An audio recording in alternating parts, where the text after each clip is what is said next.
Todos viram a exposição já do... visitaram?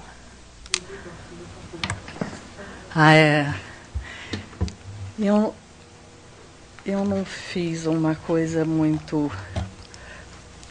uma conversa um pouco solta, que passa por questões da exposição, mas não exatamente...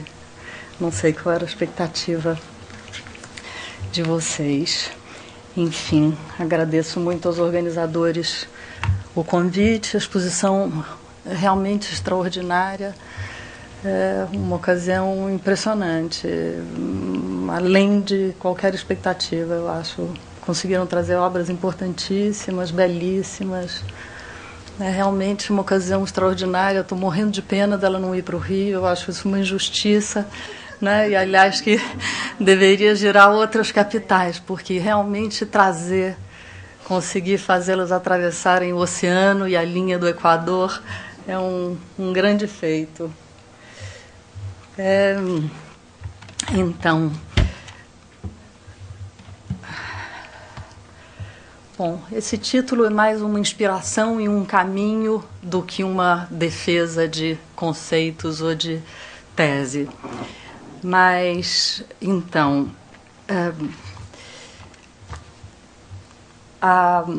o Renascimento é esse período extraordinário da história da arte que nos legou obras impressionantes, extraordinárias em beleza e em quantidade. Uma quantidade de obras impressionante em relação ao período anterior, né? Essa é um detalhe de uma... acabou abrindo a apresentação, é um detalhe de uma maestà, um afresco muito grande do Simone Martini, que está aqui porque era o pintor preferido do Petrarca. Enfim, então, esse período que nos legou esse número imenso de obras tem uma diferente sensibilidade em relação ao universo das imagens e à representação do mundo visível. Um célebre texto em forma de diálogo, exatamente, Petrarca justificava o prazer que ele tinha na visão das imagens. Estamos no comecinho do século XIV. Ele dialogava com o julgamento difuso de que as imagens eram somente um prazer vazio e vão. No diálogo, o personagem do gáudio, o prazer, se contrapunha ao da razão, que argumentava com todas as acusações filosóficas desde Platão, condenando os aspectos de engano, afastamento da verdade, superficialidade, a tendência a aumentar o que era pequeno e a diminuir o que era grande, os efeitos negativos sobre a alma humana que as imagens tinham e acusações diante das quais o gáudio, o personagem do gáudio, conseguia apenas repetir, monossilábico, que as imagens lhe agradavam e lhe davam um sumo prazer. Petrarca foi o grande precursor das ideias do Renascimento. Era um grande poeta, enfim, um conselheiro importante, poeta no sentido amplo, né, do termo, como se usava na época. E sabemos que antes, que além da História Natural de Plínio, que era o livro que mais possuía notícias sobre as artes da antiguidade, da pintura, os grandes pintores da Grécia Antiga e de Roma, ele talvez possuísse também um Tratado do Vitrúvio, e ele tinha um quadro de Giotto e tinha encomendado ao Simone Martini a ilustração de um códice de sua propriedade. E ele elogia especialmente o Simone Martini, diz que é capaz, ele supera Apelles, o grande pintor grego, e ele fazia vultos viventes. Aqui, esse é um afresco, é um detalhe, o Giotto, né,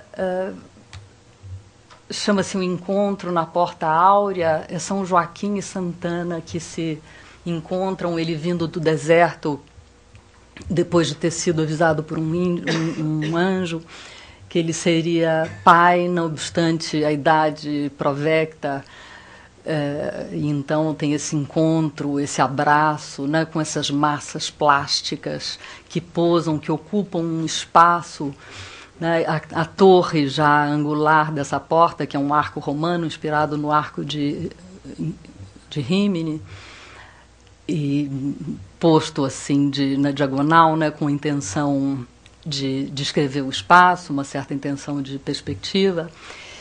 E essa capela, uma capela muito célebre, toda frescada pelo Giotto em 1303 e 1305, tem as histórias de Maria, a qual essa pertence de um lado, porque isso prenuncia a gravidez de Santana de Maria, e do outro lado as histórias de Cristo. E o Giotto, exatamente...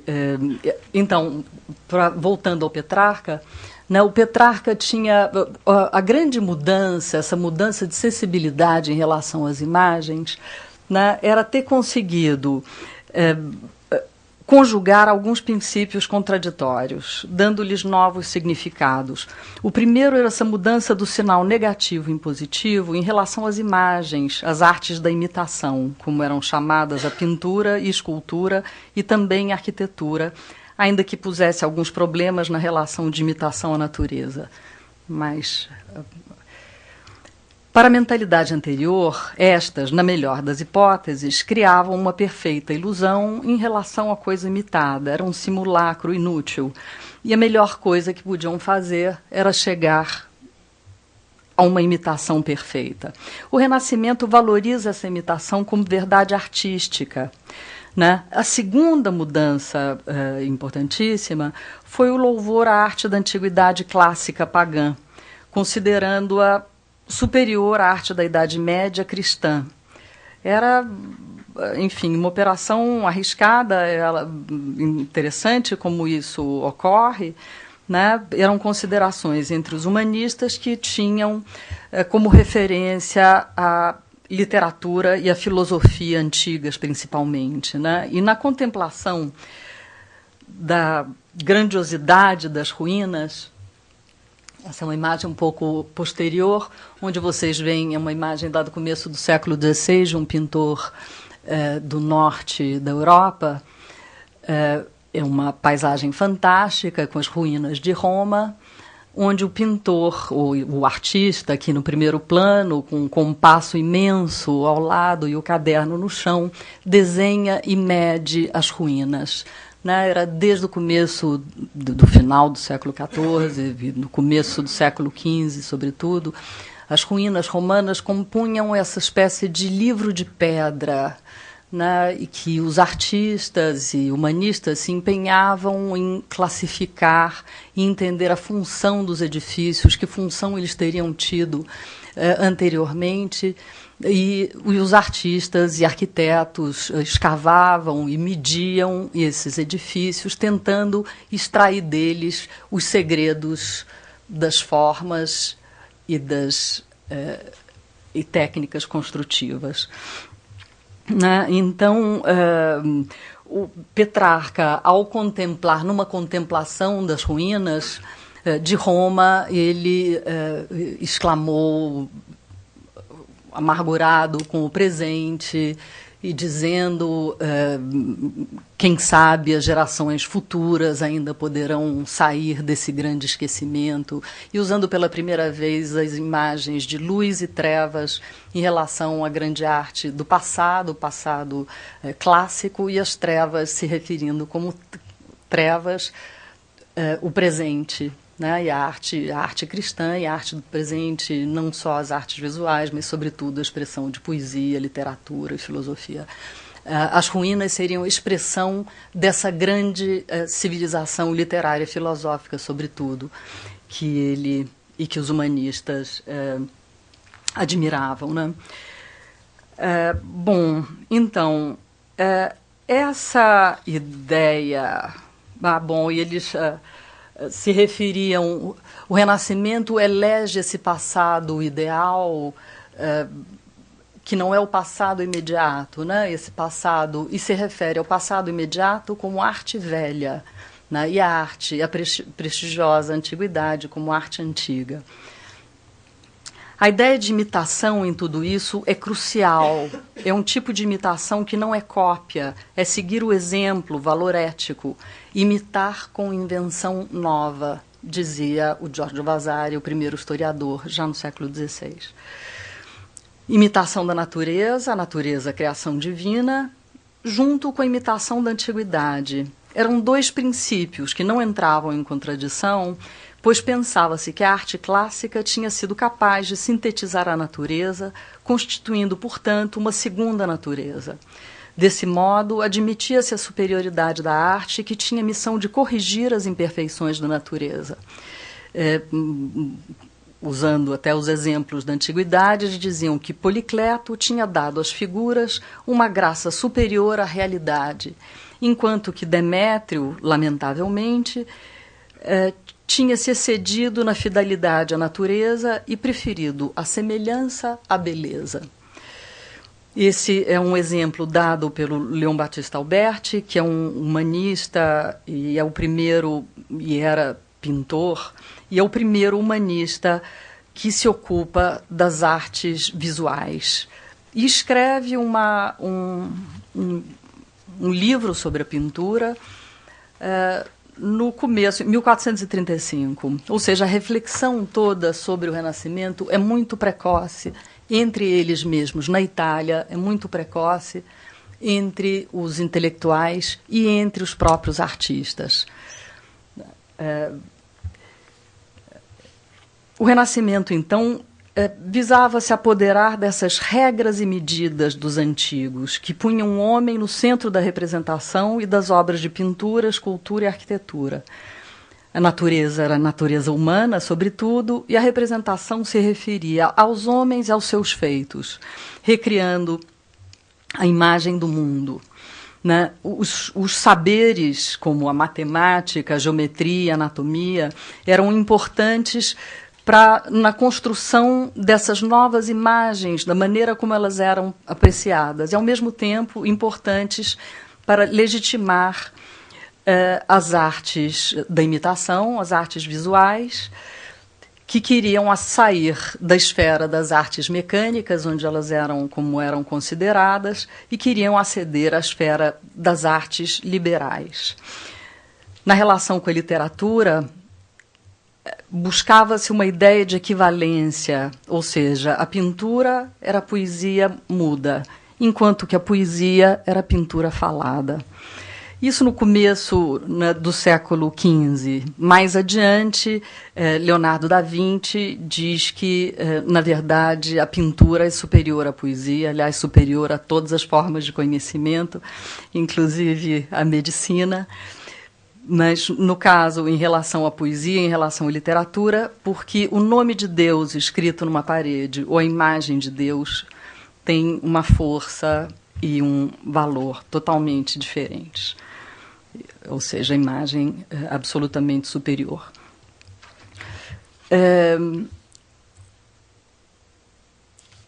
Enfim, o objetivo era mostrar que, analogamente à filosofia e à poesia, por trás das imagens havia cultura e reflexão. Não à toa, a crítica de arte seria instaurada com os princípios retóricos de análise, questão sobre a qual voltaremos depois. Segundo a tradição literária, desde o século XV, a arte... Bom, então, essas belíssimas imagens do Rafael, já do começo do século XVI, eu pus para comentar essa correção da anatomia e da natureza pelo modelo da antiguidade. Né? Esses são dois quadrinhos adoráveis, não eram um pandan, não se sabe bem por que eles tivessem a mesma dimensão, são 17 centímetros, porque os personagens não deve ser um pandan, porque os personagens estão em escala diferentes, né? Mas ambos, essas são as três graças, que têm a esfera perfeita, cada uma nas mãos, né, que seriam o pomo das Hespérides, conquistados por Hércules na sua última fadiga. E ali seria o sonho do cavaleiro, assim chamada, conhecida, esse pequeno quadro sobre madeira, ambos são sobre madeira, em que você tem esse esquema tradicional que se repete muito na pintura do Hércules na Encruzilhada, apesar de, no caso, é um cavaleiro, é um poema tirado de um poema épico, e esse cavaleiro seria o Cipião. Mas repete o esquema do Hércules na encruzilhada entre o caminho da virtude e o caminho do prazer, né? E virtus e voluptas. Mas, no caso, em relação às paisagens tradicionais moralizadas, ela não tem uma dicotomia tão forte, porque nessas paisagens, chamadas paisagens moralizadas, do lado da virtude você tem uma natureza exuberante, e do outro lado você tem uma paisagem desértica e pedregosa, né? Você tem uma mulher linda, mais bonita, mais atraente, mas como futuro no horizonte você tem, né? Então, e nesse caso, quer dizer, a crítica observa o quanto essa árvore de louro, né, que divide o quadro exatamente ao meio, né? A árvore de louro é a árvore sagrada a Apolo, né, protetor das musas, né, em que, então, nesse sonho do cavaleiro, haveria um encontro, né, entre esses dois, a inteireza da vida do cavaleiro seria essa harmonização, ou seja, do amor filtrado pela razão, né, e que isso também na arte, para o Rafael e para a arte dele, e essa interpretação vai de encontro a um poema que o pai dele, Rafael, teria feito na corte de Montefeltro. A exposição tem um quadro do pai do Rafael, que não era um grande pintor, mas foi um intelectual importante, enfim, um crítico de arte importante, e que levou o filho para estudar junto ao maior pintor da época, que na época era considerado Perugino acima de qualquer outro. Então, essa natureza, né, mediada pela antiguidade. Agora, enfim, segundo a tradição literária, desde o século XIV, era a arte do Giotto que inaugurava o Renascimento nas artes visuais. E essa imagem realmente está estourada de vermelho, está muito distante da realidade. Vocês têm que pensar que esse azul é um azul lápis-lazuli. Ela está estourada nos vermelhos, parece uma imagem maneirista do começo do século XVI. Mas, mesmo na reprodução do computador, eu não via que ela estava tão falseada assim para os vermelhos, né? Mas então o Giotto, dentro da tradição, os registros já existem em Dante, que se refere a Giotto, sim, como discípulo de Cimabue, mas, enfim, o seu sucesso é uma célebre passagem sobre a efemeridade da fama, né? Ou seja, havia uma tradição de considerar essa figura inaugural de grande, que ficou muito célebre no seu tempo, né? E toda a literatura dali em diante repete essa, e que é sobretudo produzida, ou com muita frequência produzida, na Toscana. Depois tudo isso vai ser consolidado no grande construção histórica do Vasari, meados do século XVI. Mas, enfim, o olhar à arte também, as apreciações críticas em relação à pintura de maneira mais direta, são feitas em relação ao Giotto. O Boccaccio, que era um discípulo do Petrarca, admira, observa essa grande capacidade das artes visuais espelharem a natureza humana, refletir sobre ela e retratar os sentimentos. É isso que está em jogo nesse momento e nessa mudança de sensibilidade. Para o Boccaccio, a capacidade pictórica de Giotto havia devolvido a luz a essa arte que por muitos séculos estivera sepultada sobre os erros de alguns que pintavam mais para distrair os olhos ignorantes do que o intelecto dos sábios. Ou seja, essa é uma passagem famosa do Decameron, que usa o esquema luz e trevas, inaugurado por Petrarca, que nós herdamos num grande senso comum, muito discutido, logicamente, pela literatura do último século. Usa esse esquema inaugurado por Petrarca para abordar a pintura e denota uma nova sensibilidade em relação a essa representação do mundo visível. Uma abordagem mais racional, relacionada à literatura e à reflexão, e às matemáticas, em oposição à mera apreciação da matéria e das pedras preciosas, típica da arte bizantina, por exemplo, dos mosaicos.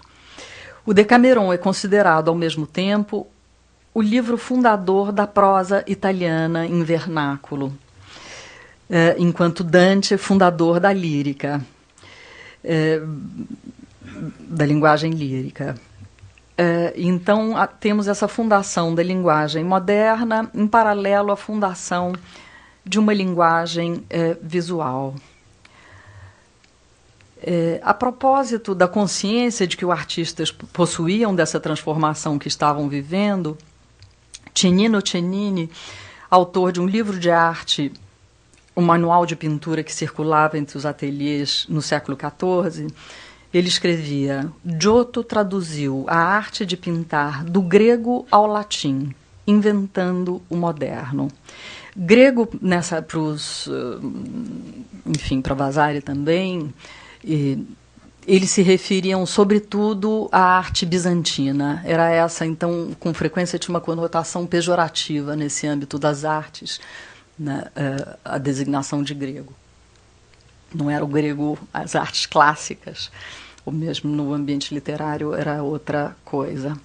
Então, essa lamentação, né, extraordinária mostra...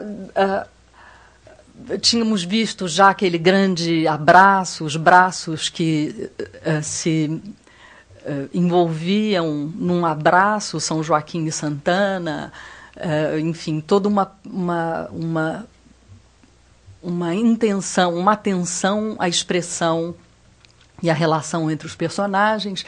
E aqui a gente tem isso de uma maneira muito expressiva e dramática, essa lamentação sobre o Cristo morto, em que você tem essa Nossa Senhora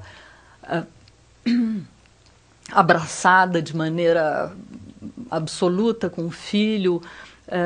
Você tem cada personagem expressando uma mesma dor de maneira distinta, né? A Madalena com os pés do Cristo, as chagas da cruz, a marca dos cravos na cruz, né? Num gesto de humildade, né? São João Batista com os braços abertos, Santa Maria Cleófa com as mãos para cima, né? José de Arimateia e Nicodemo que olham a cena do Cristo morto, e os anjos que lamentam e choram, cada um de uma maneira diferente, e essa rocha que atravessa o quadro, essa rocha nua na direção da cena central, né? Chamando a atenção para a cena central. Os personagens de costas, né, eram um expediente retórico que não só que mediam ao se debruçarem para dentro do quadro, aumentavam e acentuavam essa impressão de profundidade, o ilusionismo de uma terceira dimensão, e nos convidavam a entrar e a participar da cena, né? Bom, então, apreciar as artes torna-se um tema para os humanistas. E ainda que a terminologia crítica, para além do simplesmente belo ou feio, se limite quase exclusivamente às apreciações do quanto verossímil era uma pintura ou escultura, né, frequentemente se usavam pares contrapostos, como modelo e natureza, arte e engenho, arte como técnica, engenho seria o talento para a gente, né? Camões usava também essa contraposição. Eram alguns conceitos que eles tiravam da retórica. A ideia de decoro, por exemplo, era um termo que dominavam bem. O significado era de adequação, né, não o significado que damos hoje, e esse tinha a ver com a representação das figuras dentro do quadro, os trajes, as expressões, a gestualidade, e a adequação ao tema que traziam. E, além disso, as regras do decoro eram internas ao quadro e ao ambiente no qual deveriam estar colocadas, né? Então, fosse isso um loggiato ao ar livre, uma sala de recepção ou de jantar, ou as alcovas para as quais, em geral, eram reservadas belas imagens mitológicas que se consideravam influentes para gerar uma boa prole, né? Enfim, uma relação muito fetichista com a imagem.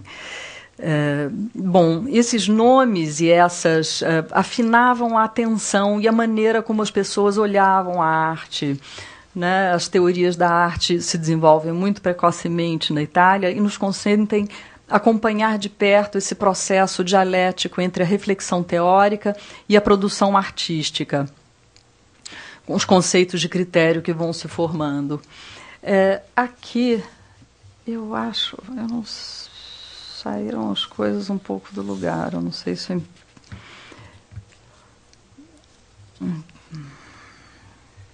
Bom,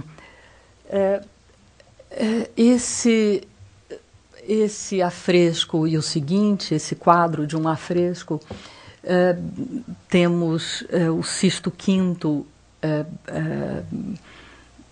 fazendo o São Lourenço diácono, é um afresco na Capela Nicolina, no Vaticano, que tem mais ou menos a mesma data do tríptico do Angélico que está na exposição. Tem um tríptico muito interessante e precioso, e que são mais ou menos dessa data, que é quando ele está em Roma. O Beato Fra Angelico é florentino, nasce nos arredores de Florença, era um frei dominicano que faz sua formação toda em Florença, sobre os afrescos do Masaccio, e ele está em Roma, então é uma imagem típica dessa corte, uma imagem desse cristianismo humanista, né? Essa é uma imagem dessa chamada Capela Nicolina, feita pelo Angélico para o Papa Nicolau V, que se faz retratar na figura de São Sisto. E eu falei Sisto V antes, não tem nada a ver, é São Sisto. Sisto V é um papa do final do século XVI. Então, ele se faz retratar, e esse Nicolau V era um humanista, desses papas humanistas mesmo do século XV. Ele tinha todo um programa urbanístico para Roma e queria a fundação dessa Roma cristã em comparação com a velha Roma imperial, né? Essa atenção aos capitéis, tudo isso era uma arquitetura não ainda construída, era uma arquitetura que como se queria construir, com os arcos plenos, com os capitéis detalhadamente estudados. Vocês vão ver na imagem sucessiva, nesse espaço que vai além da parede, nessa tridimensionalidade, e nessa intenção narrativa. Aqui temos o aleijado em primeiro plano, também de costas, né, e com a mão estendida para dentro do quadro, nisso que nós dizíamos, nessa intenção de medir o espaço, né, como se chama, na direção de São Sisto. Então, ele, logicamente, aqui ilustra... aqui São Lourenço ilustra a caridade na igreja, né? Ele distribui esmolas, e se tem todos os detalhes, como é que eu apertava aqui em cima? Sim, os detalhes naturalistas, né, das crianças que conversam, enfim. Então, além desse programa arquitetônico, né, que tem a ver com o mecenato desse Papa muito ligado ao urbanismo, tem um programa inteiro para Roma, que se diz que teria sido escrito e inspirado pelo Leon Battista Alberti. Enfim, mas era essa corte humanista para a qual o Fra Angelico vai, onde ele trabalha, e acaba morrendo em Roma em 55. Essa capela, que é uma capela preciosa que está dentro da cidade do Vaticano, a porta tinha ficado fechada durante uns 200 anos, então se descobriu tardiamente, passou uns 200 anos sem que se soubesse que existia, né? Essa belíssima pintura tão racional. Enfim, então aqui essa é uma obra que acreditava-se que fosse do início do Donatello.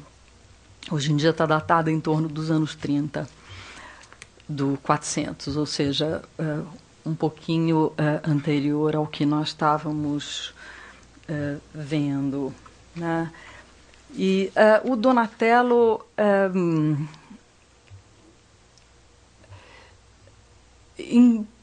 na arte, toda a arte,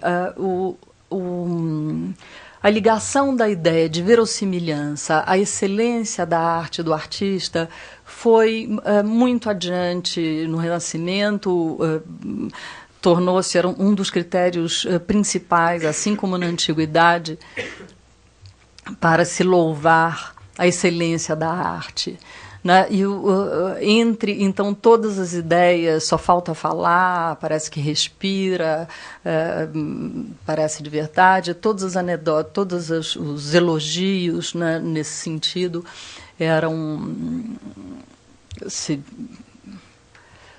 usados com uma maior frequência. Enfim, era uma certeza da excelência, era essa medida da verossimilhança. Aqui, o Donatello realmente faz as suas esculturas. Nos primeiros 30 anos do 400, parece que se faz uma quantidade imensa de esculturas com a busca desse grande realismo. Essa daqui eu escolhi com a intenção de mostrar bem esse grande modelo da antiguidade, né, como ele retoma, faz como se fosse um relevo antigo. Entre os grandes temas da imitação e da relação, seja com a natureza, seja com a antiguidade, havia a ideia de se copiar a antiguidade, igualar a antiguidade para se superar a antiguidade. Isso era a mesma coisa com a natureza, era a mesma coisa cada um dos artistas em relação ao mestre, né? Essa ideia de copiar, igualar e superar. Então, bom, é uma anunciação, como vocês veem, está dentro da igreja de Santa Croce, talvez seja em Florença, talvez seja a única imagem, escultura do Donatello que permaneceu no lugar para o qual ela foi feita.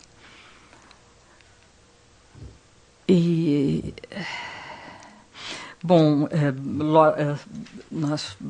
me referi a essa ideia da excelência ligada à verossimilhança que vinha já da antiguidade. As anedotas que se repetiam sobre a excelência dos pintores do mundo antigo, né, que as uvas eram tão perfeitas que os pássaros tinham vindo bicar, ou que os cavalos relinchavam para os cavalos pintados, né, e até mesmo não só era capaz a excelência desses pintores não só era capaz de enganar os animais, como capaz de enganar olhos humanos, como o célebre episódio da disputa entre Zeuxis e Parrásio, que Parrásio, já com a palma da vitória, convida Zeuxis a descobrir o seu quadro, a tirar o pano que cobria o quadro. E quando fica sabendo que o pano era um pano pintado, era pintura e não era realidade, aí entrega a palma da vitória ao outro. Então, essas histórias que vinham e que Plínio tinha contado e que Alberti repete e que se repetia a exaustão, legitimavam a ideia do perfeccionismo mimético como grande objetivo da arte. Em relação a Donatello, elas são muito frequentes, mas chegam até... esse é o Abacuc, é um profeta que ele fez para a torre campanária do Duomo de Florença. E ele era tão ligado a essa imagem, chamado também lo zuccone. Zucca é abóbora, né? Então ele, por causa dessa testa calva que seria uma abóborona, e parece que o Donatello, todas as anedotas em relação a ele, é de uma pessoa muito simples, enquanto o Brunelleschi era um grande intelectual, o Donatello era popular e muito simples, e ele dizia, chegava a jurar: juro pela cabeça, pela imagem do meu Zuccone, né? Enfim, então era essa relação com as estátuas como se fossem vivas, né? Tem a célebre anedota em relação de Michelangelo com Moisés, que teria batido o cinzel na perna dele quando acabou, dizendo fala, né? Enfim, aqui também favela, teria dito. Então, esse é um cavalo. O Donatello, como vocês sabem, fez uma grande estátua, o primeiro a fazer uma estátua equestre na medida da antiguidade, para um condottiero chamado Gattamelata. Ele põe na praça de Pádua e faz essa cabeça de cavalo extraordinária que está na coleção dos Médicis, né? E aqui se fala em igualar a antiguidade, né? Em todos os comentários, igualou a antiguidade. Quando se chega o Vasari, pelo menos quando chega Michelangelo, diz que Michelangelo superou a antiguidade, né? Mas e temos esse Niccolò da Uzzano, que é uma para mostrar várias materiais com os quais o Donatello trabalhava de maneira igualmente excelente, né?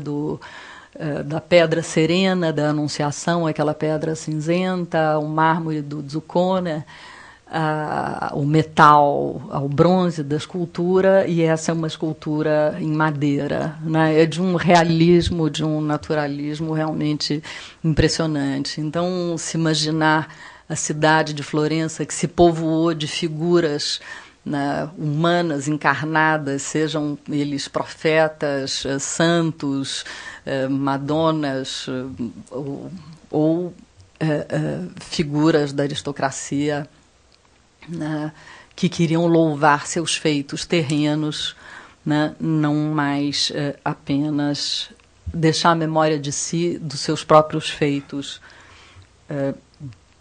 na vida terrena. Bom, então, essa ideia, como nós dizíamos, essa ideia de mimesis é ligada a ideia de evolução, né? Então, essa ideia de imitar o mestre, igualar o mestre, superar o mestre, assim como superar a antiguidade, superar a natureza, e se superar a si mesmo durante a própria biografia. Então, o Renascimento foi um fenômeno essencialmente urbano, que surgiu nas cidades-estados italianas, e esse período marcado por momentos muito distintos e artistas muito diferentes. A exposição, exatamente, é o que a exposição Mestres do Renascimento propõe abordar entre as obras do século XV e XVI. eram expressões muito diferentes, né? Essa é uma grande representante do humanismo matemático de Urbino, A Cidade Ideal, e que eu sei que os organizadores tentaram trazer, mas conseguiram trazer essa porta, né, que é do estúdio, que era do quarto de dormir do Duque Montefeltro, do Federico Montefeltro. Vocês veem ali, não está tão nítida, mas vocês veem a arquitetura. Eu não sei baixar. Talvez abaixar um pouco a luz para se ter a definição. Perfeito. Bem lembrado. Brava, bravíssima. Então, aí vocês veem assim, o quanto essa perspectiva, né, urbana deve... Enfim, são criadas dentro do mesmo ambiente. Essas perspectivas arquitetônicas, enfim, cidades ideais, existem outras duas em outros museus. Essa daí está exatamente, não atrás daquela porta, mas no mesmo ambiente, no Palácio de Urbino, dentro do ambiente no qual ele foi criado. A autoria é muito discutida ainda hoje. Se vai de Francesco Laurana, que era o arquiteto lá em Urbino, ao Leon Battista Alberti, a Cristina Tidini, que é a curadora dessa exposição, superintendente de Florença, atribui ao Alberti. Eles fizeram uma exposição uns anos atrás em Florença, onde promoviam essa atribuição, e outros ainda que atribuem a Piero della Francesca, que era um dos pintores e intelectuais importantes da corte e que escreve um tratado de matemática aplicado à pintura, dedicado ao Federico Montefeltro, que nós vamos ver aqui ajoelhado, né, nessa pala, desculpa, ia tentar, aqui, ajoelhado com a sua armadura. Era um grande intelectual, ainda assim, a sua armadura era um aspecto fundamental da personalidade. Essa chamada pala de Brera, originalmente ela tinha uma arquitetura maior, e esse ovo, segundo as reconstruções, esse ovo ficava exatamente no centro total do quadro. É um quadro do Piero della Francesca, que fica em Brera, em Milão, na Pinacoteca de Brera. Enfim, sintetiza esse humanismo matemático, essas figuras, a maneira como elas pontuam o espaço, dividem o espaço e correspondem aos retângulos de mármore que estão atrás. Parecem colunas, cada uma das figuras, né, a maneira como são descritas e postas debaixo desse arco, com o ovo que faz uma espécie de mediação geométrica com o oval do rosto de Nossa Senhora.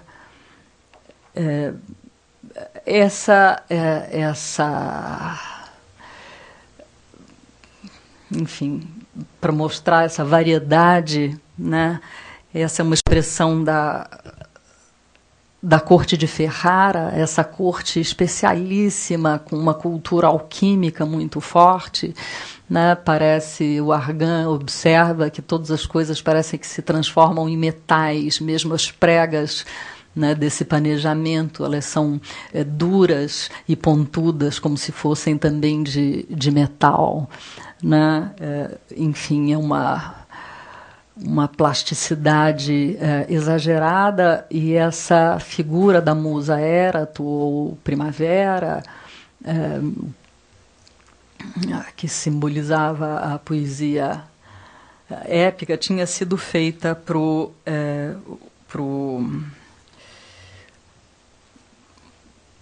estúdio do Alfonso d'Este, que era o duque de Ferrara. Esse quadro belíssimo que está na exposição do Carlo Crivelli diz respeito uma proximidade desse ambiente. O Crivelli era um pintor nascido em Veneza, mas que estuda em Pádua. Pádua era uma importante sede universitária, e onde se cultuava onde se elaborava, se nutria, se debatia e se cultivava uma cultura, uma visão da antiguidade e uma cultura antiquária muito sofisticada, e esse Crivelli estuda no mesmo ateliê do Squarcione, que é onde estuda o Andrea Mantegna. Fora de foco. O Mantegna é o pintor mais culto do seu tempo. Esse é um quadro precoce ainda dele, que está em Verona, né, chamado Pala di San Zeno. É um quadro de 59, quer dizer, é um retábulo, um grande retábulo, onde a arquitetura da moldura depois se prolonga ilusionisticamente no espaço dentro do quadro, com essa arquitetura de guirlandas. Vocês veem a riqueza de detalhes, né, tirados dos relevos da antiguidade, né? Enfim, essa era essa cultura antiquária, que a arte do Mantegna, enfim, tem um percurso incrível, vai fazer um trabalho espetacular em Mantova. Ele nasceu, na verdade, nos arredores de Mantova e vai servir, sobretudo, à corte dos Gonzaga.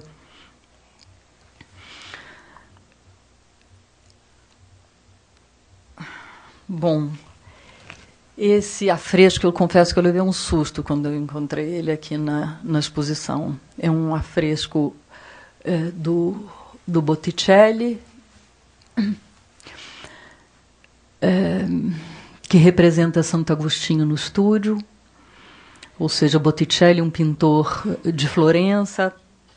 Entre essas várias... A contraposição fundamental, entre as diferenças dessas várias cortes, se cultivava, os artistas circulavam muito entre todas elas e mudavam muitas vezes suas dicções, segundo que corte estivessem servindo, mas, enfim, havia uma grande rivalidade e contraposição entre o eixo Florença-Roma e Veneza, sendo que Florença era a pátria do desenho, né? O desenho como projeto, o desenho como algo que une a mente e a mão, o aspecto intelectual e manual da arte, considerado por eles, pelos toscanos e florentinos, como superior à arte da cor, que seria a arte de Veneza, baseada, sobretudo, na construção das formas através da cor, que é uma aproximação mais empírica e mais sensorial, menos intelectual. Enfim, essa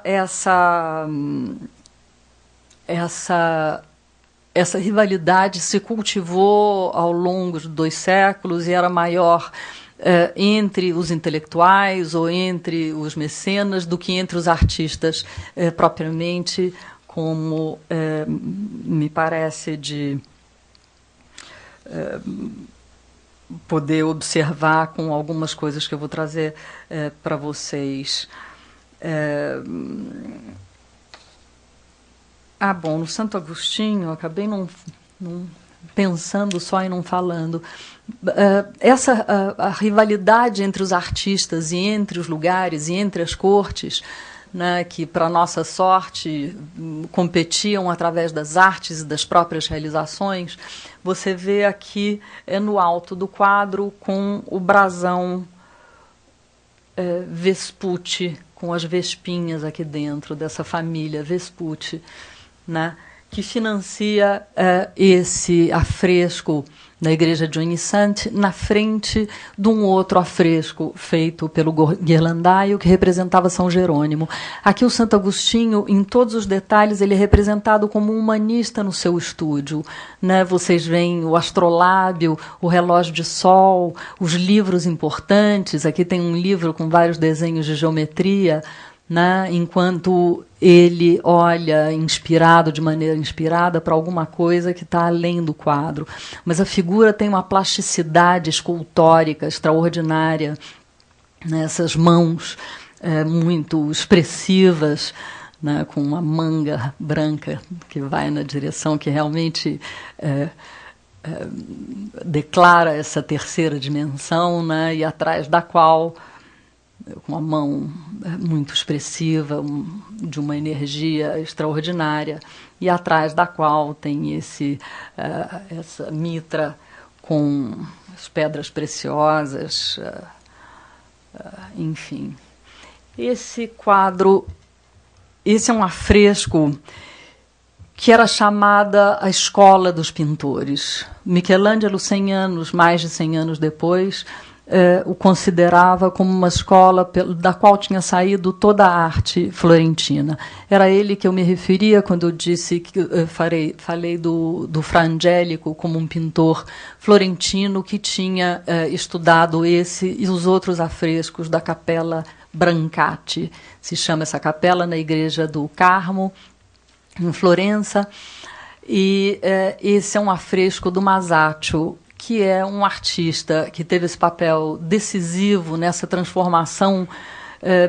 Vocês pensam que aqui nós estamos em 1425, realmente são os primeiros imagens monumentais do homem, essa transformação da figura humana num sentido plástico monumental.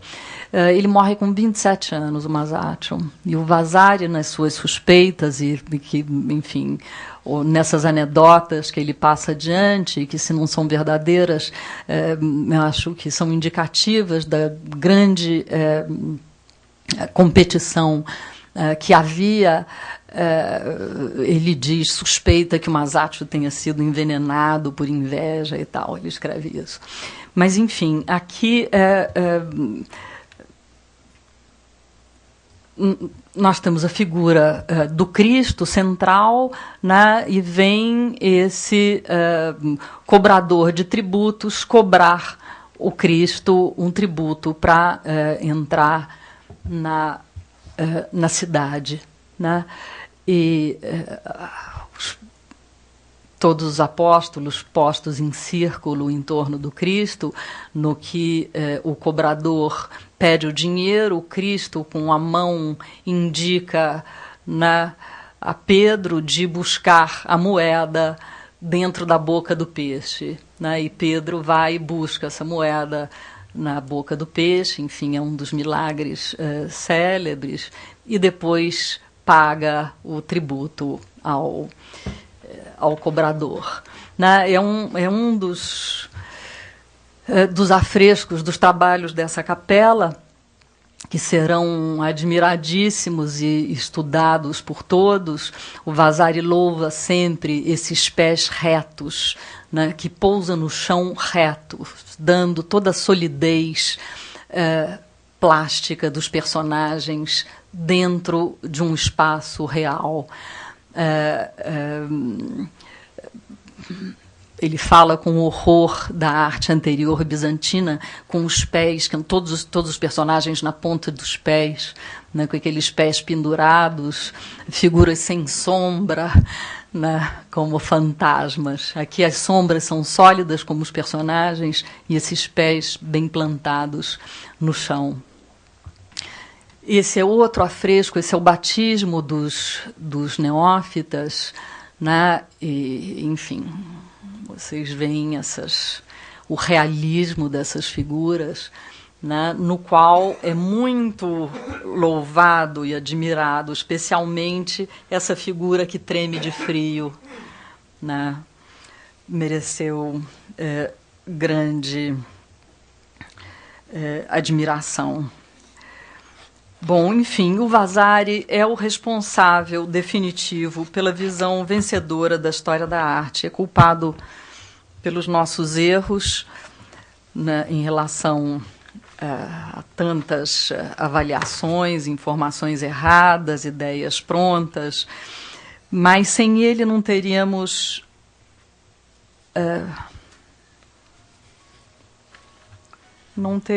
as informações que temos sobre o Renascimento. Não teríamos essas anedotas, além de tudo, que nos enriquecem e que dão vida a essa imagem, as imagens e as figuras do passado, mas lógico que ele tinha também as suas... Você precisa de mais luz? Ah, sei. Sei. Tá bom, porque, quer dizer, realmente piora a definição, né, das cores.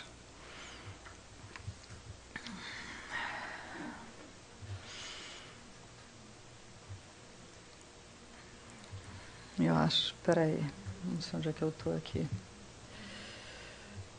Bom, enfim, falávamos das responsabilidades do Vasari, né? Nessa versão vencedora da história da arte, né? Na qual a ideia, a linha mestra... antes disso, essa ideia de escolas, né, e da distinção entre as várias regiões foi uma preocupação do Vasari, sobretudo. O Giorgio Vasari era um pintor e arquiteto, e ele escreve o livro das vidas dos mais excelentes pintores, escultores e arquitetos. E escreve uma segunda edição em 1568, a primeira de 1550, e a segunda edição ele aumenta em quase 1000 páginas, exatamente com a preocupação de documentar essa variedade de expressões. Nós sabemos que a visão dele era sempre toscanocêntrica, né, como predominante, e, lógico, os especialistas em arte vêneta dizem cobras e lagartos dele, porque realmente, talvez, se algum vêneto tivesse escrito a história da arte, no lugar de Leonardo teríamos Bellini, né, como maior pintor de todos os tempos, e outras ideias assim. E lógico que o número de informações sobre os pintores de Veneza e das outras regiões, apesar dessa preocupação, é menor do que em relação aos protagonistas, aos toscanos. Mas essa ideia essa preocupação com essa variedade, esse embrião da ideia de escolas, vem exatamente do Vasari. Bom, ele herda muitas ideias do seu ambiente, relabora e sistematiza nessa grande construção histórica com as 3 idades da arte, uma ideia evolutiva, analogamente às 3 idades da vida, com infância, juventude e maturidade. E foi um fato extraordinário e singular, porque uma construção histórica assim não se tinha para outros ramos estudados há mais tempo, como a literatura, por exemplo. Nessa linha mestra de evolução, então, temos o Giotto, temos o Masaccio, no começo da segunda idade, o Giotto como iniciador da primeira idade, o Masaccio como da segunda, junto com Donatello, Brunelleschi, Ghiberti, enfim, um grupo que o Vasari aponta como iniciador da nossa arte moderna, né? Mas era uma ideia já consolidada no ambiente e que o próprio Leon Battista Alberti, no seu livro da pintura de 1435, apontava o Masaccio e esse grupo, ele tinha ideia precisa naquele ambiente de quem eram os grandes protagonistas e iniciadores da nova arte. Né? Então, quer dizer, o Vasari herda e relabora uma série de noções e ideias, e nessa linha evolutiva, Michelangelo era o vértice absoluto, porque era perfeito nas três artes, na pintura, na escultura e na arquitetura, além de ser um excelente poeta.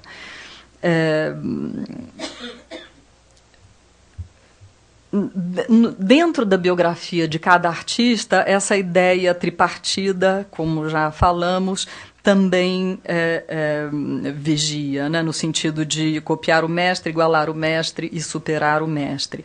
Cada uma das três idades, comparadas a uma infância das artes, depois uma juventude das artes, representada por Masaccio, por Donatello, e os artistas do século XV, Piero della Francesca, Mantegna, Botticelli, enfim, quase todos os que vimos até agora, à exceção do Rafael no começo, eram os representantes da segunda idade e que seriam superados pela terceira idade.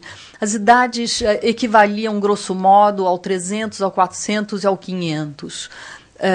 Mas a terceira idade, na verdade, começa com um artista que nasceu na metade do século XV, que era o Leonardo da Vinci. O Vasari escolhe começar por ele a terceira idade porque diz que Leonardo foi capaz de dar às suas figuras o movimento e o sopro, il moto e il fiato. E, então ele inaugura essa terceira idade que mais propriamente queremos chamar moderna, né? E que é essa na qual com frequência os artistas são considerados por ele como tendo superado a antiguidade, não só igualado à antiguidade como aqueles do 400, mas superado a antiguidade.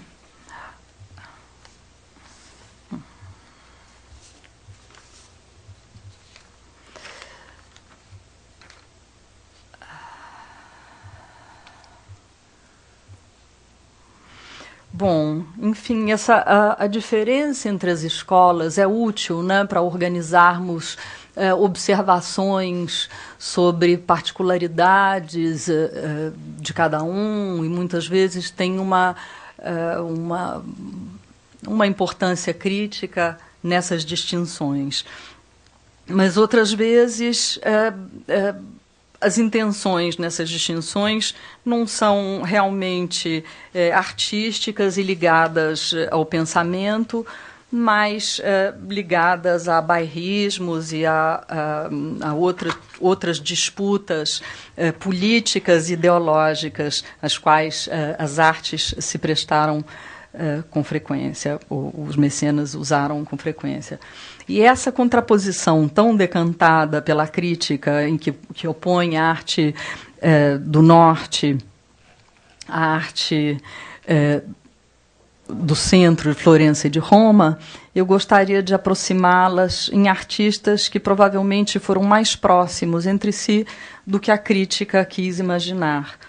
Não em relação a uma amizade pessoal, mas de uma admiração mútua da arte um do outro. Primeiro, vocês estão vendo o Michelangelo, essa é uma obra precoce, ele tinha pouco mais de 20 anos, é a primeira Pietà que ele faz em 1498, que está na Basílica de São Pedro, no Vaticano, e que ele teria assinado num segundo momento nessa faixa. Segundo a anedota contada pelo Vasari, ele vê umas pessoas comentando sobre a excepcionalidade da estátua e, logicamente, sem saber o autor, aí ele vai durante a noite e cinzela o nome e a assinatura dele ali. Mas é uma estátua perfeitamente acabada em todos os detalhes,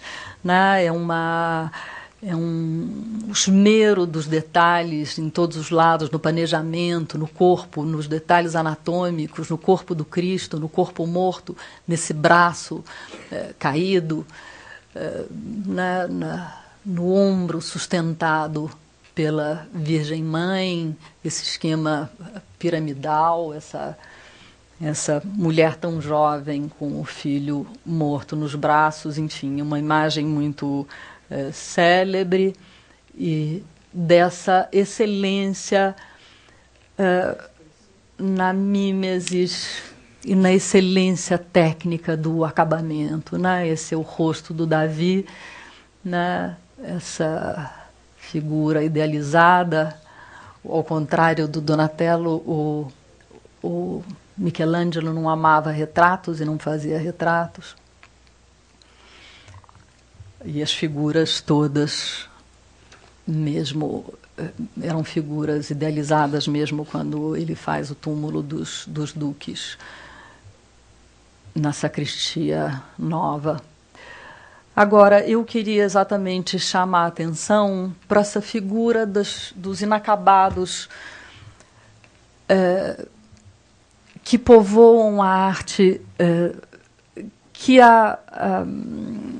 como se diz, que o julgamento evolutivo ligado à mimesis e à perfeição da mimesis não consegue abordar, ou seja, aborda de maneira sempre muito redutivista, né? Ou devido à velhice do personagem, que as mãos tremiam, ou, no caso, porque o trabalho foi abandonado por razões várias. Isso em relação a vários artistas, não estou falando só do Michelangelo. A contraposição, o paralelo, não a contraposição, o paralelo que eu gostaria de fazer é sobre o inacabado do Michelangelo e as obras dos últimos 30 anos do Tiziano.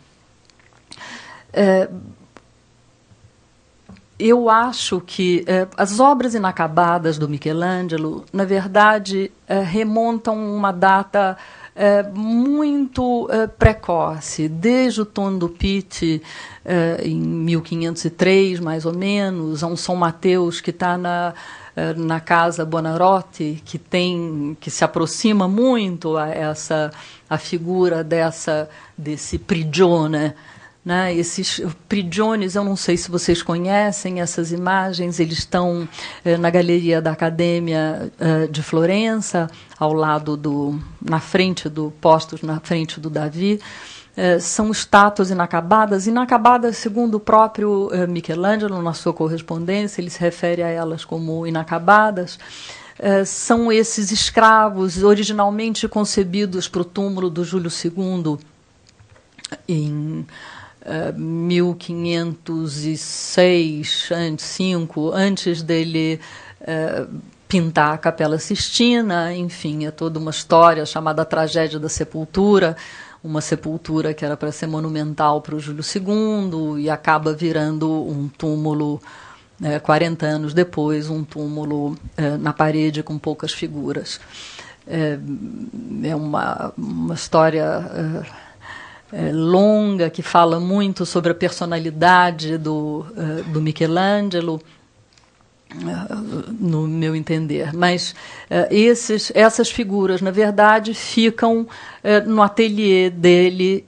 Então, esses prigiones, né, esses escravos, e que deveriam representar, segundo uma concepção neoplatônica, a prisão, a vida terrena, em oposição à vida depois da morte, a transcendência, né? Então, há dois deles mais acabados que estão no Louvre, os escravos, e esses 4 na Galeria de Florença.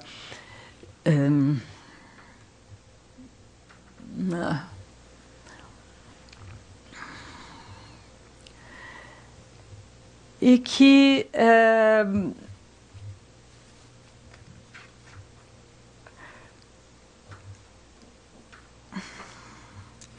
Michelangelo e as ideias dele, as ideias estéticas do Michelangelo estão sobretudo na poesia dele, e na poesia que ele escreve entre os anos 30 e 50,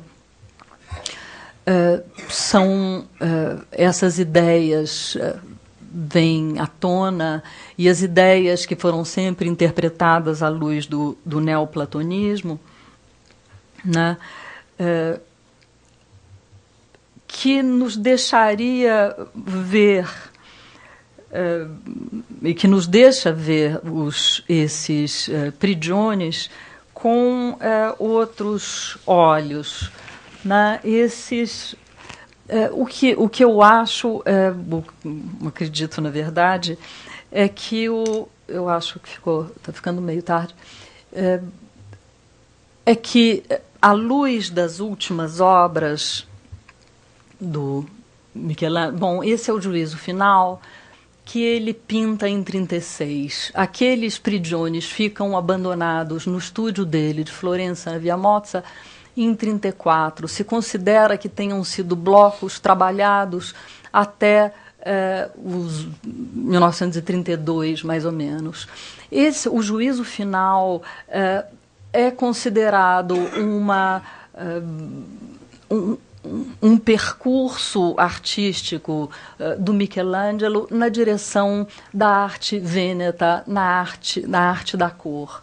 Né? Quase não se parece com a pintura do ponto de vista compositivo, não se encontra mais vestígio da medida racional do espaço, que era característico da linguagem renascentista e toscana, sobretudo. Né? É considerado um primeiro texto do manierismo, mas em vários aspectos ele se aproxima a essa construção do espaço e dos corpos com a cor.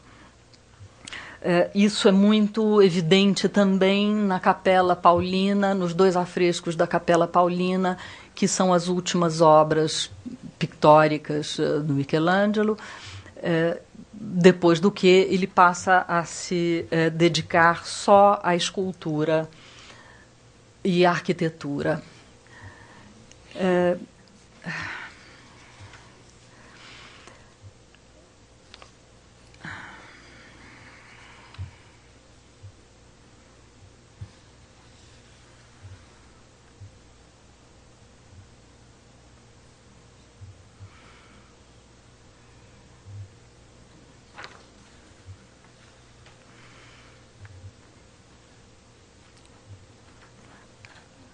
Bom, essa se chama Pietà Bandini. Ele faz, nos últimos anos, essas duas Pietás. Essa Pietà Bandini, que fica inacabada e se retrata nesse rosto de Nicodemo. Tiziano também se retrata como Nicodemo, em pinturas que tentam estabelecer inventar uma outra maneira de pintar, não mais comprometida com a mímesis e com o realismo, que me parece, essas obras derradeiras do Michelangelo têm, a crítica se debruça admitindo que há uma poética dele nesse não finito. Eu estava procurando aqui, que eu anotei, enfim, um poema, alguns versos dele que eu traduzi, são versos célebres, né, considerados exemplares dessa relação dele com o mármore, com a imagem que estaria aprisionada dentro do mármore, qualquer imagem, todas as imagens, e que ao artista caberia somente identificá-las. Né? Então ele diz que não tem o grande artista um só conceito que o mármore sozinho não contenha, com sua abundância e somente aquela alcança, a mão que obedece ao intelecto. Né? Ou seja, a imagem está dentro do mármore e cabe ao artista identificá-la, encontrá-la, né? É difícil um artista como Michelangelo, com o perfeccionismo, com a autoexigência, com o zelo pela própria imagem, extraordinário zelo pela própria imagem, ao ponto de ter destruído todos os desenhos preparatórios no final da vida, para que dele não restassem somente obras perfeitas. Eu acho muito difícil que essas obras fossem inacabadas no sentido que a crítica, com frequência, a crítica mais tradicional sempre quis abordar, como simplesmente não acabou porque deixou o trabalho, porque não teve tempo, né? Do ponto de vista do artista, e aí essa era a intenção da ideia, de chamar atenção para a ideia de expressão, porque esse não é um conceito do Renascimento, a expressão no Renascimento, a expressão do artista, era a expressão que ele deveria dar a seus personagens, não a expressão de si. Né? O artista trabalhava dentro de cânones, apesar de ter um arbítrio em relação às formas, né? A escolha das formas e o embelezamento da natureza que via, né? O artista trabalhava dentro de cânones, né? Então, essa, do ponto de vista canônico, é uma obra inacabada. Agora, o que dizer dessa obra derradeira, Pietà, né, entre uma lamentação e uma deposição, com essa matéria que quase já não existe, essa matéria que se desfaz, essa matéria, esse corpo, e que eu não... Se vocês verem os detalhes, mesmo o tronco de Cristo, que parece que já tinha alcançado um estado além de acabamento, ele golpeia com um cinzel e destrói essa matéria, né? Lógico que se falava dessa natureza difícil, né, do Michelangelo, mas parece ser uma intenção, essa era uma intenção poética. As pernas sobram, né, da época em que o tronco também tinha um acabamento maior, ou seja, esse velho, ele era capaz de esculpir as formas, né, mas ele não queria, não se interessava mais por essas formas, né? E o paralelo aqui com o nosso Tiziano, começando com essa flora extraordinária dos anos de 1515, 14, por aí.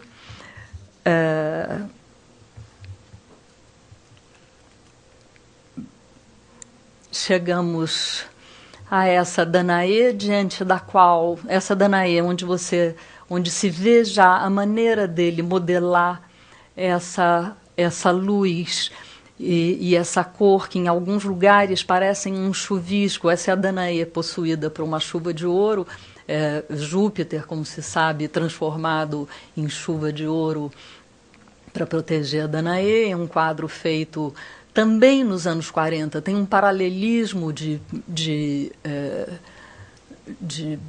elaboração poética num outro sentido, seja do Michelangelo, seja do Tiziano, em mesmo os anos que são anos cruciais na discussão das imagens pictóricas e escultóricas. E esse quadro vai para um sobrinho do Papa, para o cardeal Farnese, que tinha má fama em termos de mulherenguice. Aliás, o Paulo III também não é que tivesse desse ponto de vista, uma reputação ilibada, mas o interessante, e segundo as anedotas do Vasari, que tem sempre que puxar a brasa para a sua sardinha, no sentido para a superioridade da Toscana, e a Toscana caracterizada pelo desenho, e os vênetos que não sabiam desenhar, ele põe uma anedota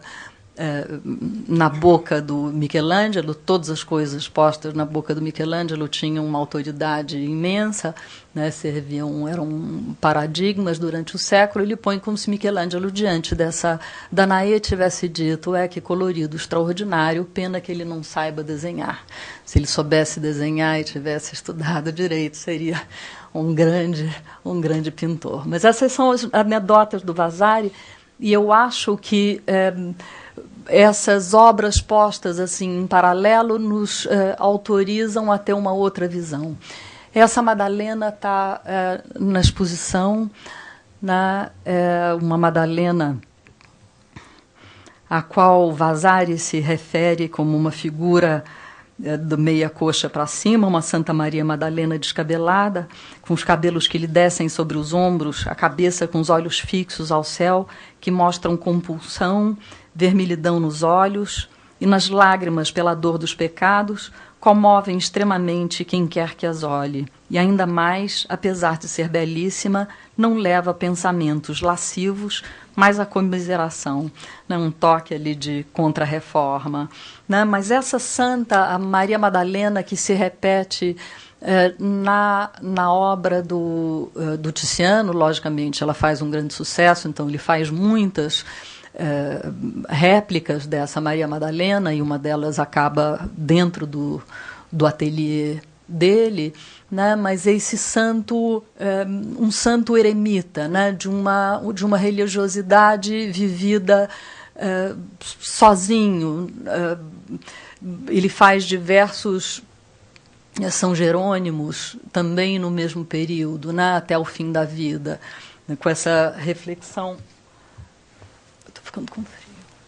Com essa reflexão sobre uma religião vivida não por intermédio da igreja, mas diretamente com Deus. Michelangelo também era ligado ao grupo do Benefício de Cristo, que era um grupo que vinha das teses de Juan de Valdés, que depois foi considerado herético.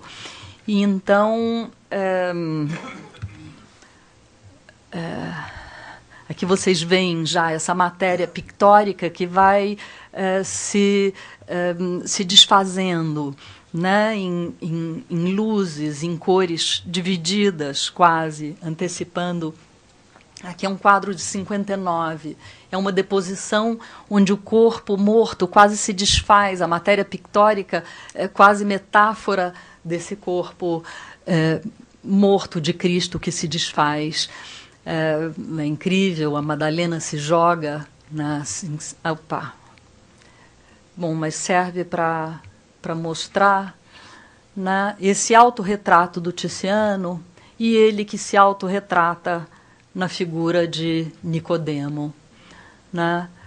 E essa Madalena extraordinária, essa virgem que quase não se vê, o rosto quase desaparece debaixo do manto azul, né? Esse braço incrível, né, caído, né, que é um braço da Pietà, era um braço que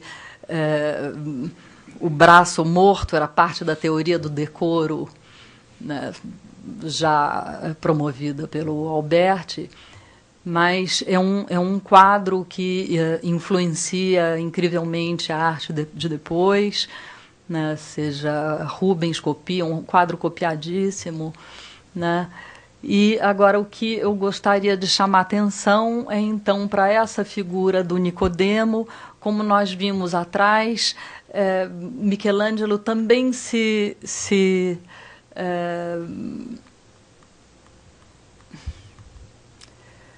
retratava na figura do Nicodemo. Nicodemo era esse judeu que vivia a sua religiosidade de maneira, e a sua devoção a Cristo de maneira um pouco escondida, né? Daí depois a pecha de nicodemismo para dissimulação. Mas no caso desses pintores, no momento de Contra-Reforma, essa religiosidade e essa teses como as de Juan de Valdés e essa do Benefício de Cristo e essa ligação direta com a meditação, como a Madalena que olha para os céus pedindo perdão, né? Essa relação direta com os céus parece ser vivida através da figura do Nicodemo. Essa é uma ideia que vem do Giovanni Augusto Gentili, que é um professor italiano da Universidade de Veneza, com quem eu estudei ainda em Roma. Ele lecionou durante muitos anos em Roma, é um grande especialista, e ele se bate por uma visão não evolutiva da pintura do último Tiziano, desse Tiziano que sai fora das formas, que usa a matéria pictórica, quer inventar uma outra maneira de pintar, e ele pinta com o dedo, com o corpo, com espátula, um artista que continua inventando, né? Assim como Michelangelo, que inventa até o fim. Ao contrário de Perugino, que vive 90 anos, vive muito também, tem uma vida longa, mas que se repete e é igual a si mesmo até o final. Né? Há 40 anos de distância, ele parece fazer o mesmo quadro, tem uma mesma ideia. Né? E esses são dois artistas inventores, experimentadores, que experimentam até o fim, que no final, e não só no final da vida, percorrem um caminho que não pode ser seguido. O Vasari, que com todos os seus defeitos era também um grande crítico, ele faz uma apreciação da pintura, dessa pintura da última fase, que ele diz, o modo como ele fez essas últimas obras é muito diferente do seu fazer de jovem. São de uma fineza e esmero incríveis para serem vistas de perto ou de longe. Já essas últimas, realizadas com golpes de pincel, levadas adiante grosseiramente, com manchas de cor, de maneira que de perto não se podem olhar e de longe parecem perfeitas. E diz que isso foi muito imitado e que não funcionou, porque essa maneira de fazer é judiciosa, bela e estupenda, porque faz parecer as pinturas vivas e feitas com grande arte, escondendo o esforço. Ou seja, a objeção que o Vasari faz a essas imagens é que elas não poderem fazer escola. Não só elas não estarem dentro de um esquema evolutivo, mas elas não poderem fazer escola, não poderem ser imitadas. Elas saem do esquema, enfim, de quem, além de tudo, foi o fundador. Não só foi o primeiro historiador da arte, mas foi o fundador da primeira academia dos artistas, da primeira academia de pintura.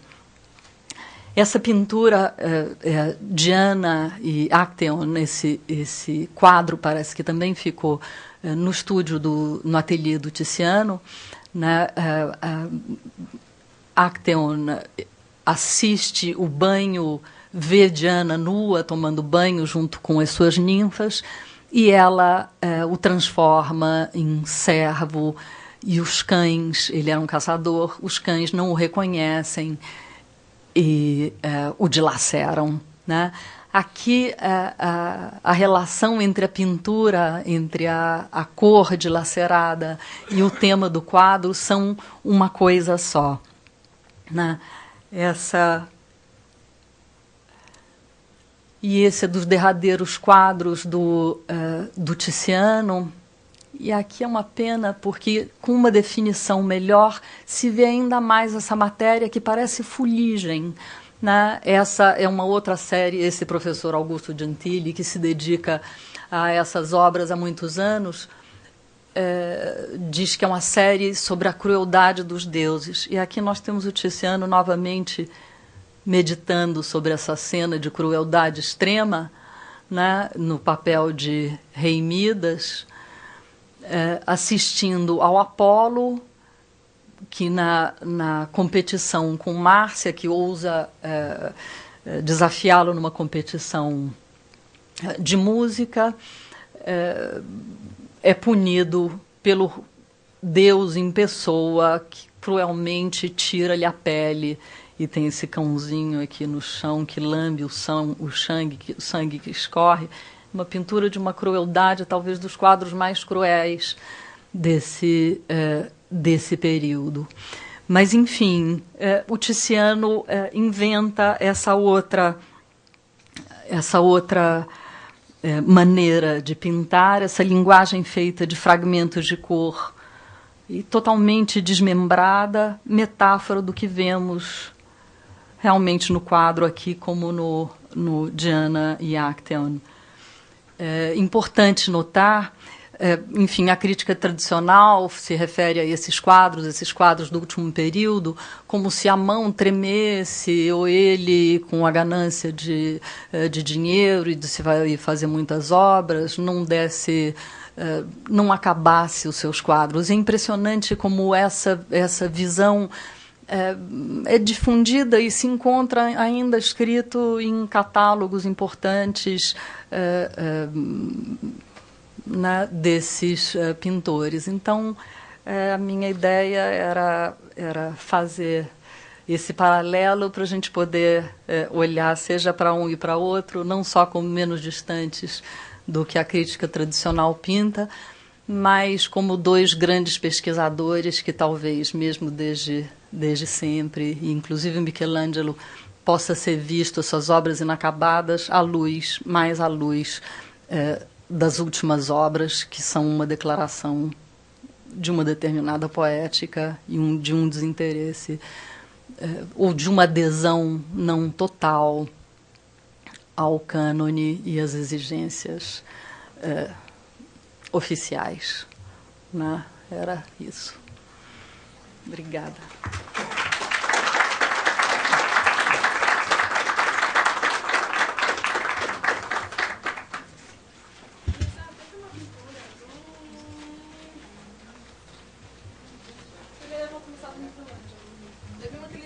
Aquele mural muito, me lembrou o Andrea Pozzo. Sabe aquela... o Andrea Pozzo deve ter feito alguma coisa assim. Andrea Pozzo, você está falando de um arquiteto? Isso, ele fez aquele... o teto da igreja da igreja de Santo Inácio. Isso, você passou num dos slides uma coisa que me lembrou muito, e foi do Michelangelo, aquele mural lá, cheio, bem colorido. O Michelangelo, eu botei de pintura, eu acho que eu pus só o juízo. Isso. Só o juízo final. Me lembrou muito, ou alguma coisa... Me lembrou, assim... Mas você tem razão, o Michelangelo serviu de referência para todo mundo que passou por lá. Ainda por cima, um pintor que pintou em Roma, como o Pozzo.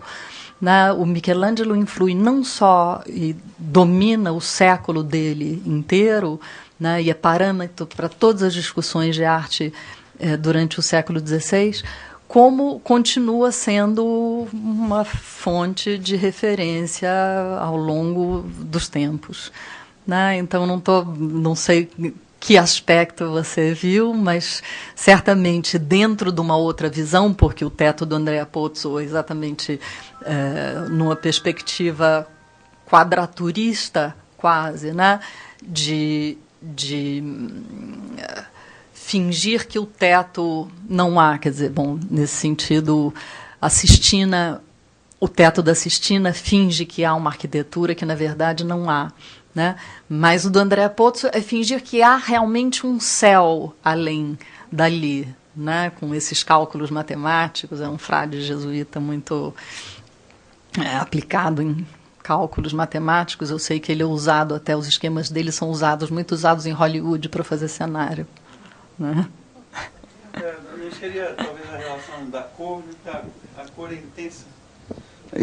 A cor do Pozzo é intensa, e a cor maneirista do Michelangelo, que é o finalzinho, que você mesma abordou dizendo que é uma cor que já não respeita mais o cânone. Talvez seja isso que ela esteja percebendo essa relação. Quer dizer, uma pintura feita menos de uma hierarquia formal, de uma distribuição espacial do Renascimento clássico, mais do que a cor só em si, né? Porque a cor do Michelangelo, a limpeza do teto da Sistina, quando foi feita, não sei, 15 anos né? Não, 20. 20, eu acho. Eu tive naqueles andames e peguei naqueles afrescos. Só para poder contar para vocês aqui. Mas foi um susto muito grande, porque se acreditava e se acreditava Michelangelo cores tenebrosas. E a limpeza do afresco mostra que exatamente ele tinha cores completamente vibrantes. Né, muito distintas. Essa restauração mexeu com a história da arte e com todas as ideias tradicionais em relação a ele e a pintura. E você vê até o tecido dos pintores todos maneiristas. Né, você entende melhor a cor de Pontormo, né, a cor de Rosso Fiorentino, o uso do cangiante, se diz em italiano, é o furtacor. Né, essas cores, os roxos, verdes que amarelecem, né, é uma cor, furtacor. Né, deixa eu aproveitar o microfone. É uma discussão muito longa, eu não pretendo ter uma resposta definitiva sobre isso, não. Mas quando a professora faz uma relação entre os inacabados, que vão aí as coisas vão se diluindo, etc., uma relação disso com a modernidade, a vanguarda europeia, ou não dá para nunca nem falar disso? Eu acho, imagina, eu acho que todos os escultores, enfim, não sei se está pensando em Rodin ou em Medardo Rosso, né, toda... Eu pensei numa coisa muito simples, que você disse assim, parece que eles não queriam mais aquilo, e estavam pesquisando. Então isso me lembra Picasso, me lembra Monet...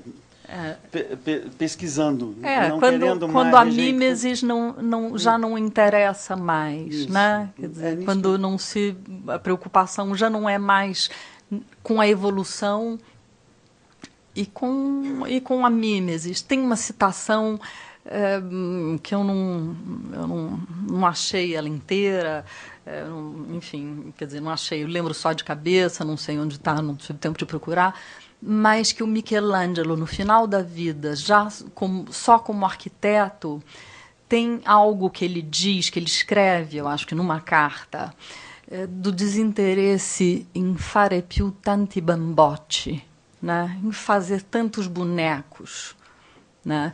Ou seja, de um determinado momento em diante, para ele, deveria ficar parecendo assim, né? Fare tanti bambotti. Não havia mais essa necessidade, né, de tratar a matéria dessa maneira, de dar um acabamento à forma desse modo, né, o acenar a forma.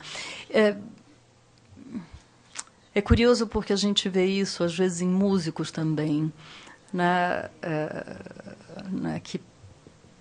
que tratam depois o tecido musical a partir de um certo momento da própria carreira, depois de terem conquistado a perfeição técnica e executiva de determinadas obras, suas próprias, né, passam a uma forma menos definida. Né? Então... Né? Agora, lógico que essas formas, né, eu não quis falar, lógico que esse Tiziano antecipa o impressionismo, lógico que não haveria Rembrandt sem... Eu queria ouvir a sua frase de novo, você pode repetir? Não, eu já não sei o que eu disse. Não, você acabou de dizer que isso antecipa... Enfim... Você está afirmando isso?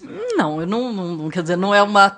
Esse meu tal professor Augusto Gentili ficaria nervosíssimo, porque acharia um lugar comum, no mínimo, né? Enfim, uma coisa talvez fácil da gente observar, essa divisão das cores como algo que antecipa o impressionismo. Mas, evidentemente, é uma mesma pesquisa.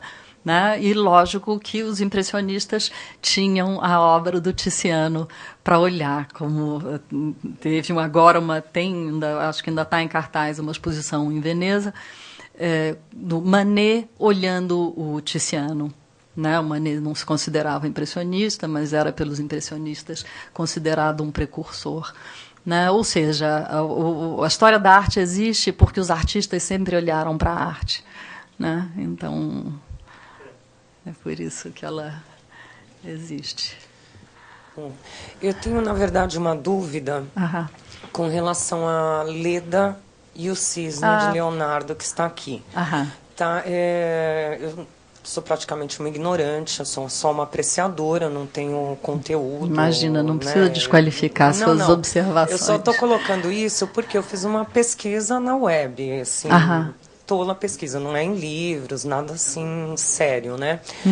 E o que eu encontrei? Que esse quadro ele deu-se como perdido há muitos anos. Talvez, existe uma tese que talvez na Inquisição foi queimado. E que existem várias releituras para esse mesmo quadro, que a ideia, na verdade, é do Leonardo. Que, inclusive, Rafael fez uma releitura deste quadro. E aqui na exposição tem e consta como Leonardo. Tá? Eu não estou questionando, eu só queria mas eu acho legítimo questionar e entender por quê. Esse quadro, na Galeria Borghese, que é uma pinacoteca de grande prestígio em Roma, que tem uma coleção preciosíssima, né? Ele consta também como de Leonardo. Há muitas... Há até mesmo há pesquisas recentes que acreditam que pudesse ser o quadro, porque a tal Leda do Leonardo acaba a vida junto com o Leonardo em Amboise, e teria ficado com o Salai, que era enfim, o ajudante dele, né? Existem desenhos do Leonardo da cabeça da Leda. Não há, logicamente, é considerado pela maior parte da literatura, é discutível, tá? Leonardo ponto, né? Mesmo, porque não se tem uma certeza absoluta sobre a mão, não existe uma documentação que possa afirmar que ele é do Leonardo. Muito provavelmente, se é o quadro feito pelo Leonardo, foi acabado por outra mão, né? Mas é um quadro extraordinário, de altíssima qualidade, né, que tem a ver com os desenhos do Leonardo e com aquele âmbito da pintura dele, com esse desenho, com toda a descrição dessa Vênus abraçada pelas asas do cisne, né, os quadris dela arredondados junto com a asa dos cisnes, que abraçam. Né? Agora, realmente não existe... né, essa é a cópia de melhor qualidade que existe, essa é a versão, digamos, de mais alta qualidade que há, mas não é um 100% Leonardo ponto. Não é. Eu já comprei.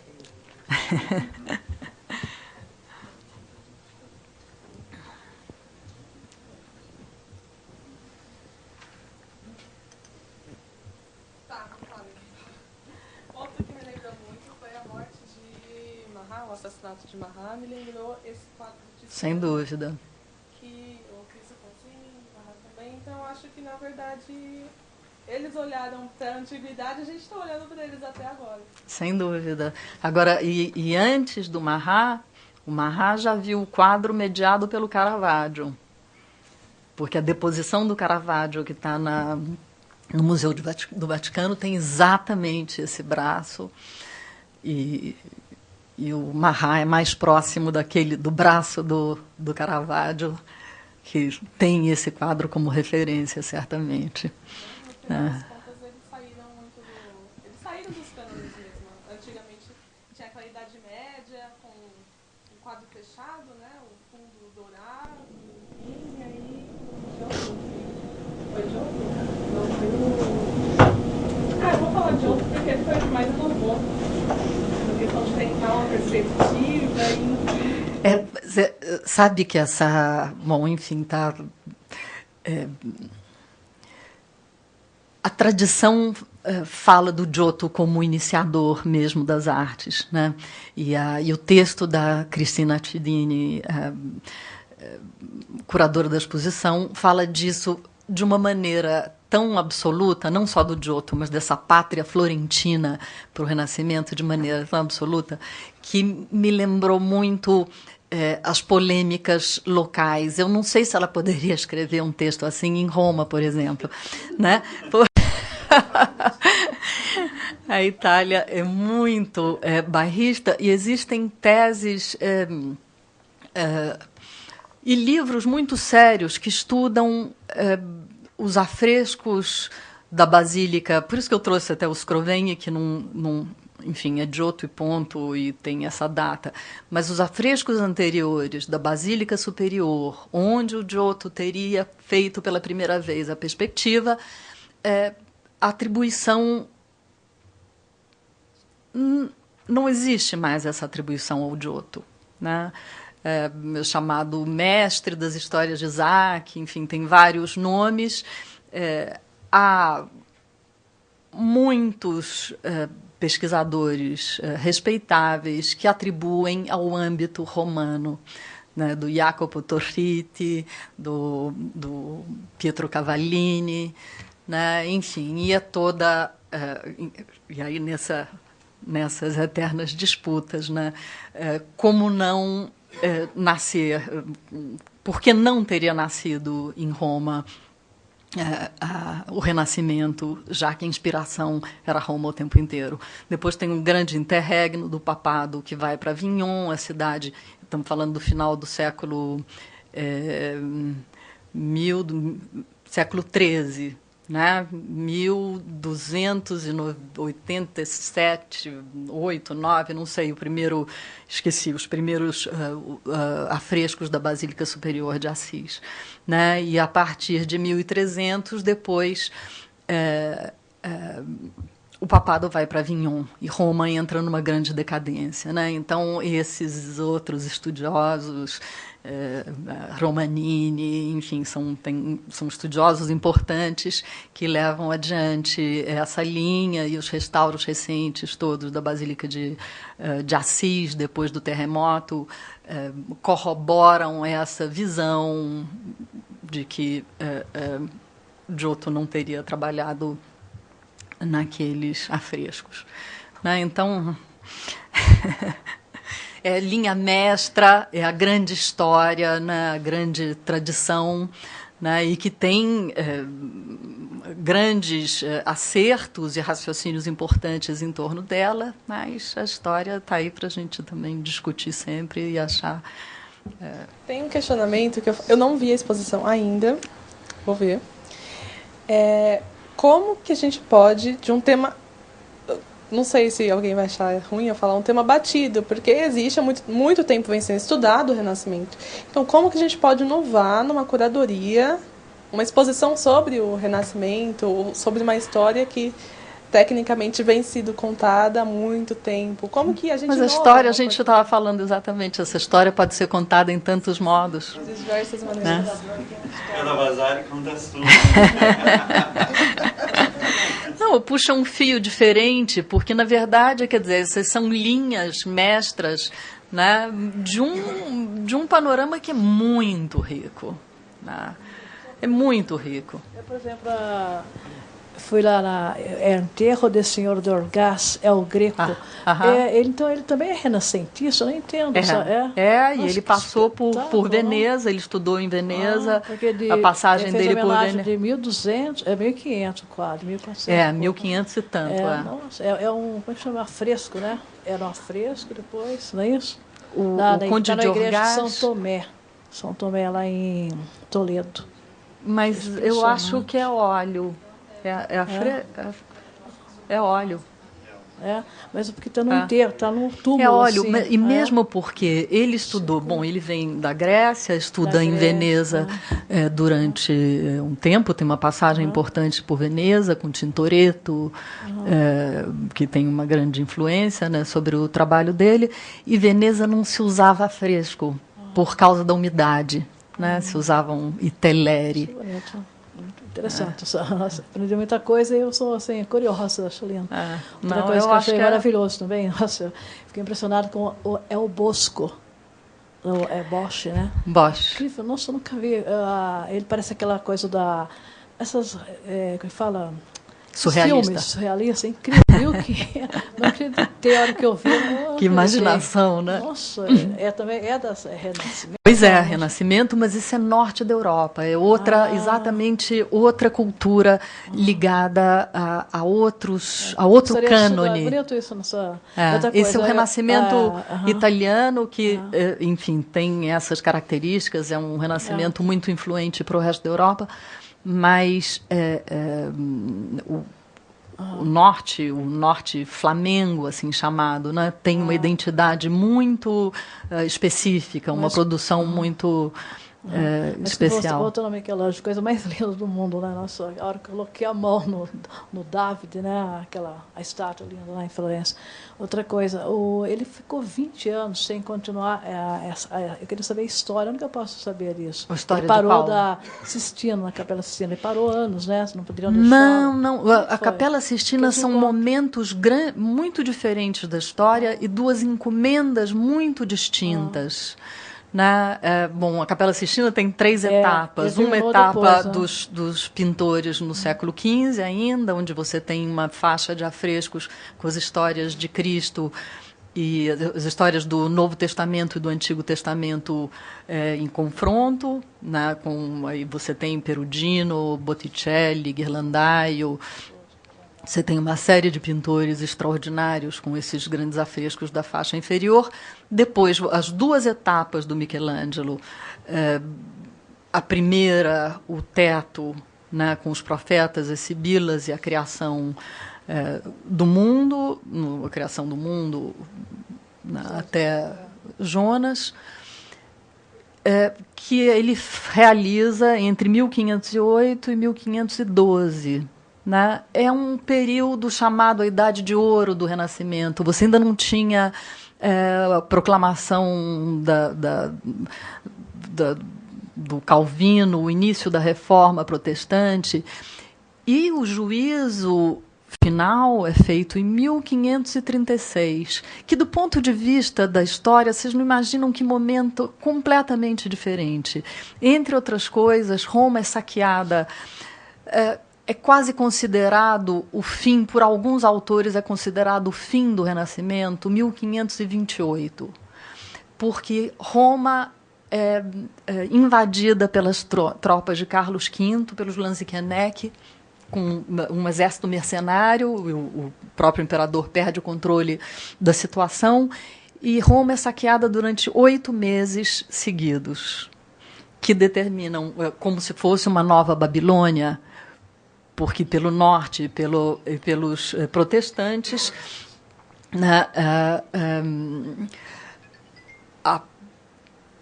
as imagens como eram tratadas pela cultura do Renascimento eram consideradas pagãs praticamente, né? Então essa visão, estou ouvindo o telefone tocar, essa visão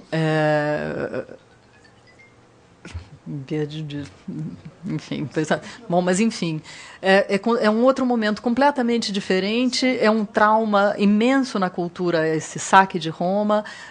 Há uma diáspora dos artistas que vão para a Itália inteira, enfim, saem da cidade. Michelangelo também nessa época.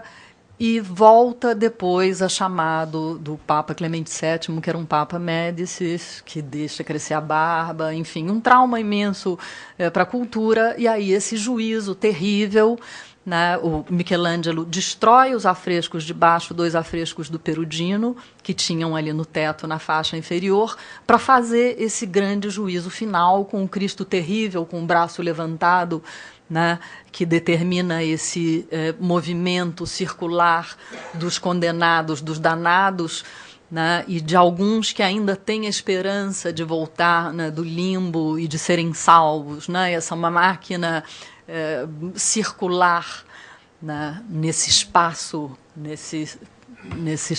não hierárquico, né, no juízo final. Mas é um outro momento completamente diferente. É um outro Papa e é um outro momento da história.